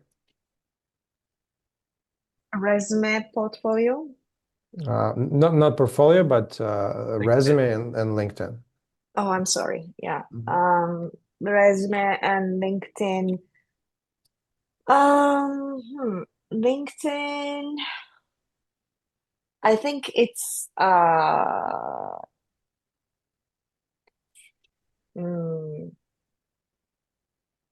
you should follow Danny and see what he's doing on LinkedIn. Be vocal, be persistent, be vocal about specific topic that you're interested in, and because it's really like a algorithm driven platform. More noise you make, more traction you get. And if ever people reach out, like a recruiter reach out to LinkedIn, you should always respond even if you are not interested in, because that's how you will like climb up the top of the how do you say, list of the potential candidates who are active on LinkedIn. So being active actually helps like being seen by more people. That's what I would try to be more strategic, like learn about how each platform works and master it rather than crafting the content, detail of what you write. It's way more important. Resume wise, I don't know what's the thing they use to scan through the resume, the technology. Yeah, ATS. yeah, ATS, thank you. It's still a thing, right? Um, so yeah, just there are lots of tools to test your resume and they tell you how like a percentage of the match with the position you're applying for, right? Use those tools to really tech proof your resume. It's no longer about the craft of language. It's about like mastering the tools that are part of the hiring process, I think. Mhm. Yeah, Thank I you, think Mickey. adding to what Mickey said, more practically, if you had uh, a resume and then you have your LinkedIn optimized uh, based on the job that you want, then you have higher chance of getting that job, right? One thing it's the LinkedIn part is higher to optimize, honestly, because that's like based on your positioning. Sometimes if that's you need to know what you want first. In order to optimize, one way to do that is to just download the PDF version of your LinkedIn, give it to Claude, have Claude provide recommendation, ask you questions, right? And then for the resume part, download or like take screenshot of the job. Again, give it to Claude with your resume and ask how you can optimize it. And that's how you can actually optimize this different thing. Use the tools and the ATS thing. You can even ask it like, so play the role of an ATS or like, would this go to ATS? What should I improve? Because it's been trained on a lot of these things. Yeah, that's a great point as well.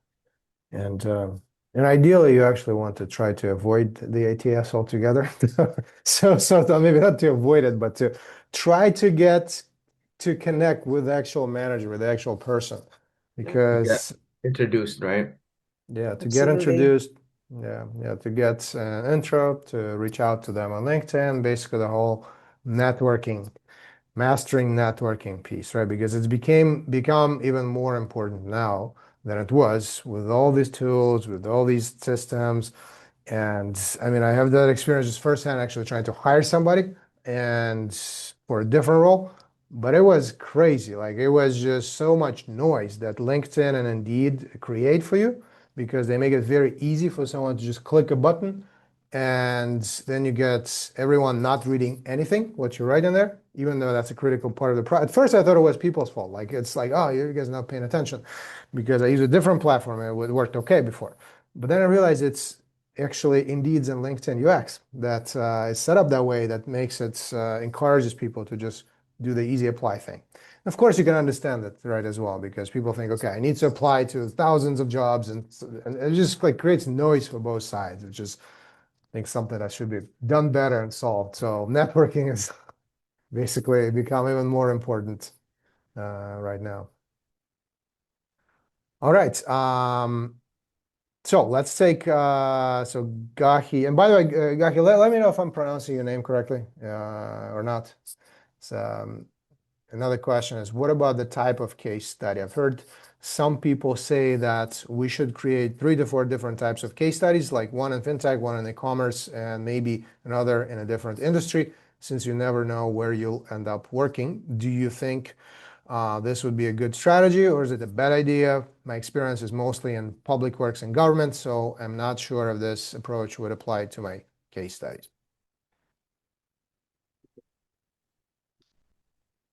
Well, it's depending on, it goes back to who you're targeting. If you're targeting an agency that serves multiple industries, then having different industries in your portfolio is a great thing, right, for them. It fits what they need. If you're trying to get into government and you don't have anything with government, then they probably won't consider you unless you have something else that makes them want to talk to you. But like chances are there are other candidates that have the government experience that they show. So they would prioritize those. But the opposite is true. If you're the one who's positioning yourself as, designer for this industry, and that's what they're looking for, then you're gonna get to the top of the list. That's my take on that, because it's just a matching thing. Thanks, Danny. Yeah, I second what Danny said. It's really hard to answer that question because it really depends. If you, yeah, again, I would at least have like a 1 or 2 industry or type of companies you wanna apply, you wanna work in, you wanna work for, and try to have the customized or the targeted portfolio with the projects centered around that area. So yeah, I think that's more effective. And if you, sometimes it's a trick, but if you want to apply for fintech and if you only have one fintech project, it's depending on the size of the scale of the project, it's okay to break it up into 2 projects and showcase them separately as well. Like that's a trick like I used before as well. As long as each case study has a solid, like the problem space, what you did, and what was the conclusion, what was the, outcome. If you are able to tell the complete story, it's okay to kind of split it up into 2 different case studies as well. So yeah, I would like try to be flexible and create more targeted portfolio for what you want. Yeah, I second what Miki just said about splitting up some of the case studies because that's really typical. Let's say if you work for, I used to work for economists. It's like for the same product, we have different projects, right? Because I work on that product. So it's actually legitimate to have multiple case studies for the same product for different parts. Let's adding different features, or like this one is focusing on research, this one is focusing on, I don't know, social login or whatever the case might be. So another thing that you could potentially do, going back to what I said earlier about like customizing, because now you can use these different tools like Lovable, like I mentioned, to hyper customize. You could potentially get noticed by creating a personalized 1-page portfolio for the company. That's another trick that could potentially work. Yeah, that's a great point as well. And yeah, I feel like that there can be like many ways to go about it. But yeah, it's for some people, if you really want to specialize, it can be a double-edged sword, right? So you could be a much better candidate for some company, some specific company. Let's say if you specialize just in healthcare or just in one industry.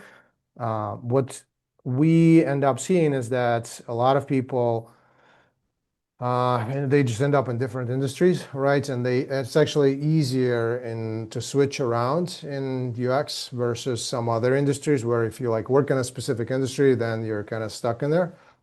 We've seen lots of people just jump from like finance into health into education, and so that happens much more frequently. So just keep that in mind as well.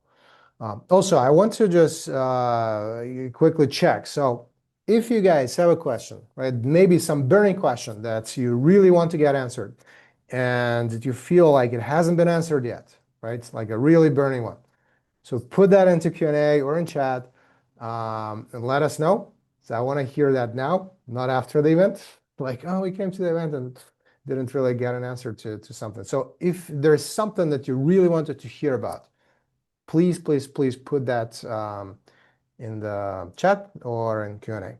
And just briefly before we start wrapping up, so I'm going to take one question unless we get one more here in Q&A. So this was a question from Kareem, and it was a little bit, what do you call it? Not hypothetical, but has to be answered with an asterisk, right? It's like in terms of predicting, what do you guys think about AI bubble? Is it a bubble?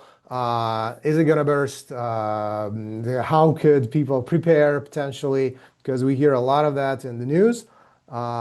Is it a mix of being like bubble and like just hype and real stuff? Like, what are your thoughts on that? And any tips or advice you want to give anyone? Well, if the bubble means that there are some companies that will fail, sure. If the bubble means that like NFT, no one will care about it in another year, I don't think that's gonna happen. Otherwise, none of you would have come to this thing to listen to us today. And if you have experienced it yourself, like for example, like Mickey mentioned earlier that she can't go back to the world without Claude. I feel the same way. It's hard for me to imagine not having these things. So I don't think this is a bubble in that sense. And how do we prepare for it? Well, it's like, think of it. So this is the new computer skill, essentially. Think of it as the day, let's say the month or the year before, like before personal computer became a thing. I don't know if you guys remember if you were born. And seeing that there was like this really interesting thing that somebody said, yeah, a lawyer back then, like a law firm said, yeah, why do we need personal computing at the office for a law firm? That's for like engineers. Who needs a computer? How many computers do we need? We just need one for the entire office, right? Uh, Now everybody has a computer, right? Everybody knows how to use a computer. And in fact, everybody has to have a computer. I think that's gonna be the case with AI as well. Without it, you can't compete. And the window to catch up is getting compressed. Even I feel behind sometimes. And I feel like I'm somewhat ahead of some people, right? Because I'm like immersing myself in this quite a bit. And this is the scary world, but at the same time, it presents a massive opportunity. You want to lean in to prepare for it. Well, get your hands dirty and build stuff. That's great. Love it. Mickey, any thoughts? Yeah, I think it may be a bubble. It may pop, but it doesn't mean AI will disappear. It's the same exact thing. Like what, 90% of the startup fail? It's the same thing, right? Like everybody sees the opportunity, everybody jumps in. And yes, if you look at the number, most of them may not end up with the tangible like a win or result, but it doesn't mean it's a waste, right? Like if you invest in and there is a learning and there is like a, I don't know, something you can transfer to the next challenge you're gonna choose after this bubble pops. That's another win, in my opinion. So I if I was junior designer, yes, of course I would be scared, and I am scared, but that doesn't make me kind of look away and kind of try to avoid the AI or anything like this. There is an opportunity, and you should be kind of challenging the this opportunity and this reality, I would say. Yeah, typically, when people ask if it's a bubble or not, the real question they ask is, can I just wait around and do nothing and ignore this? I hope you won't, because somebody else will eat your lunch if you did. That's the reality, unfortunately, because that's where the world is moving right now. Yeah, it's a great point. And yeah, and also to add to that, I feel like it's a mix, right? There is a huge underlying trend. So it's not just hype, definitely, right? That is changing the way things are done, right? So it's very important. Is there hype? Of course, yeah, it's probably overhyped, and like a lot of people, organizations, and companies use that to just hype things up or scare you or create fear or create urgency or create like any of those things. Yeah, so maybe like a part of it is pure hype, but there's definitely a major underlying trend and a major underlying technology and new interface and a lot of things that are definitely changing the way we work. Okay, last question, then the final advice question, and we'll wrap up. There are many search methodologies, right? We often call them channels, right? Like search channels. Which ones are your favorite and why? Like, for example, applying on company sites or job boards or recruiters, networking and informational interviews, friends, social networks, and has AI changed anything there? I know we touched on this a little bit already, but any thoughts on that in terms of your favorite and most effective search methodologies? Miki, you want to take this first? Um, hurt. Because it's mm, let me think. What Michael said earlier, through networking, like through connection, referral, it's the best, to be fully honest. Like yeah, usually I don't know, I don't even know other than LinkedIn, like a search platform that's effective. LinkedIn, it becomes effective when you position yourself correctly, and when you start getting the traction and people actually start reaching out to you, and then it becomes very, very effective. But if you're super junior and you don't have the traction yet, yeah, you need to be actively going out to the events or online, I don't know, networking, reaching out to people, and prepare your elevator pitch and directly kind of like yeah, just sell yourself to the people directly. I think that would be the most effective platform channel. Yeah, sorry, it might not be very helpful answer, but that's the reality, I think. Oh, I that's would good. support that actually, in the sense that obviously you need to apply using whatever that do your part. That said, the more effective method, instead of chasing, is actually attracting. Instead of trying to get one at a time, try to make noise, create more important, like, I guess, like, not noise but signal, put signal in the world, so that people will start seeing your value and come to you. So it's called inbound marketing, right, in the marketing world. So if you start thinking from that perspective and start providing value, it could be as simple as contributing to a discussion on LinkedIn post, right? Commenting or like Mm. reposting in an authentic way, of course. Another way is the way Mickey did it also with the whole hosting an event. And because if you're running, organizing, hosting an event, everybody will come to you. That's one really quick way to attract. And you could connect with high-level people, managers, director, without being needy, as in, oh, can you review my portfolio? No, I'm providing you with an opportunity to be seen like as a judge for this pitching event, or like the honor, right? Make them feel good, and that's how you can connect more effectively. Another thing, now in the AI world, you could potentially use AI agents to do this, to do some of the job searching for you and do some of the legwork for you, so that you could connect with these people and come up with ideas on what to say and things like that more effectively. In fact, if tomorrow you're free at 11, a little plug, Michael, I have an info session for my course, but as part of that is we're gonna use a prompt, and the AI agent, I mean, it's kind of like agentic. The AI assistant will do some work for you.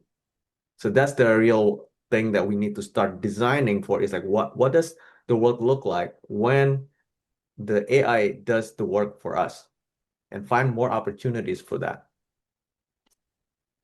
Yeah, and thank you for sharing that, Danny. Yeah, definitely follow like all the Danny's all the stuff that Danny is doing. It's really good.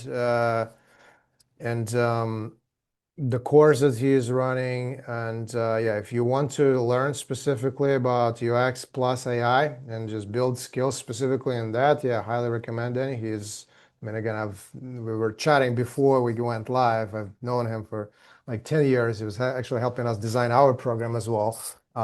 So yeah, highly recommend his courses, workshops, etc. Then if you want to put like, so I know a lot of people already came from UX support group, but for some people who came from other sources, and feel free to just share that in the chat maybe, because you guys running a really awesome group meetup. Okay, thank you. So I just dropped the event that I mentioned tomorrow. Half of it will be playing around with the AI stuff, so you get at least some experience with that, even if you end up not coming to my course. But then second part of that, if the AI recommends the course, then you could actually talk about, learn about the course and visit the landing page for the course. All right, awesome. Cool. So now we ran over a little bit. Just wanted to make sure this is as comprehensive as possible and as valuable as possible as usual. So any final advice for someone trying to start a career or transition into UX right now in the age of AI on top of what we already mentioned?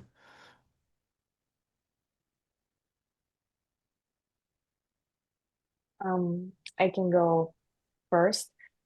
I It's so important to know your own value, whatever industry or experience you're coming from, bringing with you, even if it has nothing to do with UX or design or technology. That is not a bad thing at all. And just take some time to think about your experience and how it made who you are today and what is transferable to the product design role. And for example, my case, I was like working for artists, help them organize exhibitions and stuff, and also doing the digital stuff. And there were lots of things I was able to transfer to the design field as I was managing project, managing different people around to make the exhibition happen and websites directly related to UX. So think about your own like a narrative and be able to tell that story like yeah, this is why I think UX is the field that I want to commit myself to. And another thing is like it's not an easy time to live in because things are changing every day. Things are super overwhelming. There's so many different tools and so many so much noise, right? The bubble's gonna pop, I don't know, engineer is gonna be completely replaced, designer is gonna be replaced. Give yourself, really take care of yourself. Like it's okay to stop and breathe and first how do you say um stop, breathe, take a break, and don't give an ultimatum to the reality that's in front of you. Like it's not gonna how do you say, it's not that bad. It's you're gonna be fine. We are gonna be fine. So even if it feels like a world is gonna end and that there will be no job for you, that's not true. So just take a moment to take care of yourself because it's gonna be a long journey. So yeah, just enjoy the process and enjoy the ambiguity and try to learn from every single challenge that will be in front of you. So that's what I'm doing right now too. Awesome. Yeah, that's great. And I think just a little bit to add to that, more tactical, do not wait to learn this AI stuff. Learn however you can. YouTube, whatever, right? Read articles. And one way to do that in terms of positioning yourself, knowing what you can bring to the table, the value is to chat with the AI about it, right? again, give the resume or like tell them about your life story and ask it. Like, I'm trying to position myself, help me. What can I do about this? How should I do this? And brainstorm with this and get more and more hands-on experience to position yourself to that, especially as a junior designer. This could be your competitive advantage because a lot of senior people are resisting AI.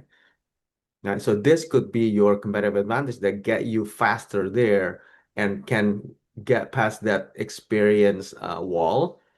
You can break through that with this. If you experience more, if you build more, that's what the experience is all about anyways. And if you take Begin Next, then you can break through that wall because the experience is essentially the 2 years or 3 years experience now can be compressed because of the iteration cycle can be compressed to like months now. You could go faster. And if you've shown that with what you can build, what you've built, actually, what you have built, then that's a real signal. And then just keep talking about it, show value, and you'll be fine. Thank you, Danny. Yeah, I really appreciate that. And also to kind of quickly add to what Mickey said, I think it was a great point in terms of everything changing quickly and taking care of yourself. Definitely remember to do that because again, as change happens and accelerates, et cetera, we're just going fast. Also, just keep in mind that while there is a big major change and trends happening and shifting things, there is still coming back to that hype point. There is still a lot of hype, right? So don't freak out. Just learn as much as you can, adapt, use the tools, and just breathe. All right. So thank you so much, Danny and Mickey and Sonia as well, sending her thanks. Hope you guys enjoyed the event and got some great insights. Often, also as usual, right? So people often ask us about the program that we were keeping referring to earlier. So as promised earlier, let me also quickly tell you about this program since it may be a great fit or a great opportunity for some of you to specifically not only build a very strong real client portfolio and real work experience, but also get crucial soft skills like team collaboration, client management, and presentation, along with career prep to master UX job search and interviewing so you can actually land a UX role. So who this program is best for? It's best fit for ambitious people who know UX basics or come from a design, research, creative, tech, or related background and look to transition into UX in one of the most effective ways and without quitting their current jobs or other commitments, right? Very important. We're also pretty selective and look for motivated and committed team players. We ran lots of cohorts over several years and helped around 160 people or so transition into UX and land jobs. Alumni of the program have been hired by companies like SiriusXM, Coach, Google, ABC News, Meta, JP Morgan, many, many more. The accelerator was ranked as by SwitchUp as best UX program, actually at #1 in 2025, and was also featured in Fortune magazine and ADP list. The advisors and mentors are also practitioners from companies like Google, IDEO, American Express, The Economist, and many others. What you gain after completing the program is build and advance not just the hard skills, but the crucial soft skills, gain real experience, robust real clients, end-to-end digital product case studies, expand your professional network, and master UX job search and interviewing so you can actually land a UX role.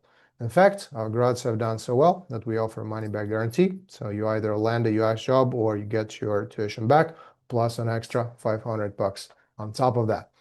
So if it sounds like it may be a good fit, you can learn more on beginx.com. Our cohorts are quite small and do fill up relatively quickly. So please act soon. Otherwise, even if you're a great candidate, you may still end up on the wait list. So also to thank everyone in our community who attended this event, you'll also be eligible for a $500 tuition credit if accepted. To claim that credit, what you need to do is just by tomorrow request a free, no commitment career transition consultation where we'll do a first UX job hireability assessment for you. And you'll also see the link in the chat and can find it on the website and in the consultation section. And by the way, just to quickly highlight, these sessions are designed to not just be some quick program pitch, right? So these are designed to take a look at your background, skills, your experience, identify what is possible for you to do to become a highly hireable UX job candidate, uncover the key bottlenecks restricting your UX career transition progress, create a personalized action plan that will actually get you results, and also see if you may be a good fit for our UX Career Accelerator program. So finally, also wanted to mention that we frequently run different types of virtual events. So we'll keep you guys updated about upcoming events and share resources via email, our newsletter. That is usually sent like once a week or a couple of weeks or so. So we definitely don't spam you. So thank you so much for joining us Oh, tonight. sorry, Michael. When does the next cohort start? The next cohort starts in April. So early April. I don't have the exact date yet, so we're defining the specific date, but the overall timeline is basically early April, roughly. And thank you for bringing that up. Thank you so much for joining us tonight, and thank you to our wonderful guests for taking their time to join us and provide all the valuable insights that help change lives for the better. It was a huge pleasure to have you here. And by the way, Danny, Mickey, what is the best way for folks who would like to connect with you to find you? And anything else you want to quickly share? We already both shared our LinkedIn in the chat, so feel free to connect, please. Amazing. All right. It was great to have you guys on, and thank you guys for tuning in. We'll see you in the next session. Yeah, bye. Cheers. Thank you. Bye.